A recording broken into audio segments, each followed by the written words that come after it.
नमस्कार, सरोज की दुनिया में आपका स्वागत है। दोस्तों, आप सब लोग कैसे हैं?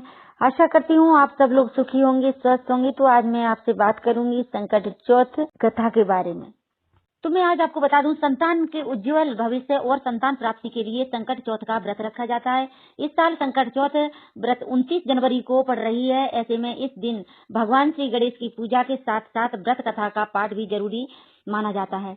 दोस्तों, चतुर्थी की व्रत कथा के बारे में मैं आपको बता देती हूँ कि संकट चौथ की पहली व्रत कथा, मैं आज इस वीडियो में आपको 2 व्रत कथा बताऊंगी। उनमें से आप कौन सी भी सुन सकते हैं। अगर दोनों चाहें तो दोनों भी सुन सकते हैं। दोस्तों, अगर आप मेरे चैनल पर नए हैं तो सब्सक्राइब कर लीजिए, बेल आइकन बटन को दबा करके प्रेस कर लीजिए, जिससे मेरे नई वीडियो की नोटिफिकेशन आप लोगों तक पहुंच सके। और ज्यादा से ज्यादा शेयर कीजिए, इस वीडियो का लाभ सभी लोग ले सकें। दोस्तों, संकट चौथ की पहली व्रत कथा यह है कि एक बार माता पार्वती ने अपने मैल से एक बालक का निर्माण किया, जिसे विनायक नाम दिया गया। दोस्तों, उस बालक को द्वार पर खड़ा देखकर माता पार्वती स्नान के लिए चली गईं। जब भगवान शिव वहां आए तो बालक विनायक ने उन्हें अंदर जाने से रोक दिया। तब क्रोध में आकर शिव जी ने उस बालक का शीश धड़ से अलग कर दिया। इसका पता जब माता पार्वती को चला तो वह क्रोधित हो गईं और रौद्र रूप धारण कर लिया। जब भगवान शिव ने हाथी का शीश विनायक के धड़ पर लगाया और उन्हें दोबारा जीवित किया, गज मस्तक होने के कारण माता पार्वती के यह पुत्र गजानन यानी कि श्री गणेश कहलाए। जिस दिन यह घटना हुई उस दिन माघ माह के कृष्ण पक्ष की चतुर्थी तिथि थी। इसलिए संतान की उन्नति के लिए संकट चौथ या संकट चतुर्थी के दिन श्री गणेश की पूजा के साथ साथ माता पार्वती की पूजा की जाती है और इस दिन माताएं अपने बच्चों के लिए व्रत करती हैं। दोस्तों, दूसरी संकट चौथ की व्रत कथा इस प्रकार है, तो उसे ध्यान पूर्वक सुनिए।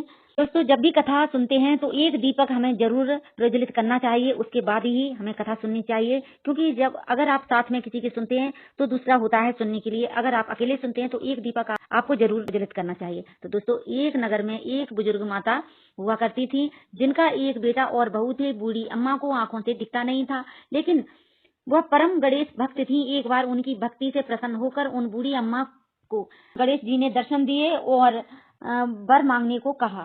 हालांकि बूढ़ी अम्मा को गणेश जी दिखाई तो नहीं दिए, लेकिन वह उनकी उपस्थिति महसूस कर पा रही थी। जब गणेश जी ने बूढ़ी अम्मा को वरदान मांगने को कहा, तब बूढ़ी अम्मा गणेश जी से वरदान में सिर्फ और सिर्फ उनकी भक्ति ही मांगी।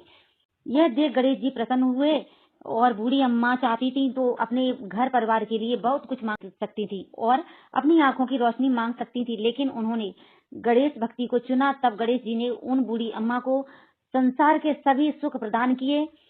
साथ ही श्री गणेश जी ने उन बूढ़ी अम्मा को वरदान दिया कि उनका बेटा और बहू सदैव उनकी सेवा करते रहेंगे और उन्हें पोती का सुख भी प्राप्त होगा। इसी के बाद से माघ माह के कृष्ण पक्ष की चतुर्थी को संकट चौथ का व्रत रखा जाता है। अगर आप भी संकट चौथ का व्रत रख रही हैं तो इस वीडियो को आप जरूर सुनें।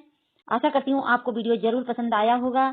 दोस्तों, तो एक बार कमेंट बॉक्स में श्री गणेशाय नमः जरूर लिख दीजिए। मिलती हूँ आपसे नेक्स्ट वीडियो में, तब तक के लिए नमस्कार।